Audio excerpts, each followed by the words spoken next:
ಚಾಲುಕ್ಯರು ನಿರ್ಮಿಸಿದ ಐತಿಹಾಸಿಕ ಅಗಸ್ತ್ಯ ತೀರ್ಥಕ್ಕೆ ಬಾಗಿನ ಅರ್ಪಣೆ.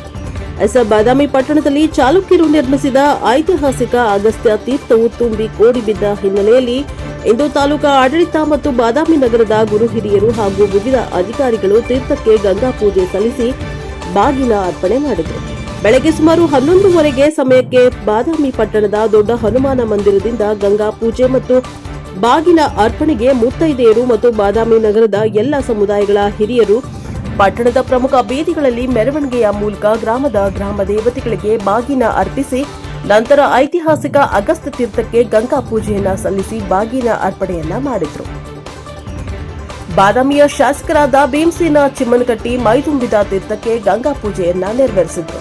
ಬಾದಾಮಿಯ ದಂಡಾಧಿಕಾರಿಗಳಾದ ತಹಶೀಲ್ದಾರ್ ಕಾವ್ಯ ಹೆಚ್ ಬಾಗಿನ ಅರ್ಪಣೆಯನ್ನ ಮಾಡಿದರು. ಬಾದಾಮಿ ಪಟ್ಟಣದ ಸಿಪಿಐ ಪಿಎಸ್ಐ ತಮ್ಮ ಪೊಲೀಸ್ ಸಿಬ್ಬಂದಿಯವರೊಂದಿಗೆ ತೀರ್ಥಕ್ಕೆ ಪೂಜೆಯನ್ನ ಸಲ್ಲಿಸಿದರು. ಜೊತೆಗೆ ಭಾರತೀಯ ಪುರಾತತ್ವ ಸರ್ವೇಕ್ಷಣಾ ಇಲಾಖೆಯ ಧಾರವಾಡ ವಿಭಾಗದ ಅಧಿಕಾರಿಗಳಾದ ರಮೇಶ್ ಮೂಲಿಮನಿಯವರು ಹಾಜರಿದ್ದು ತಮ್ಮ ಇಲಾಖೆಯಿಂದ ಗೌರವ ಸಮರ್ಪಣೆಯನ್ನ ಮಾಡಿದರು.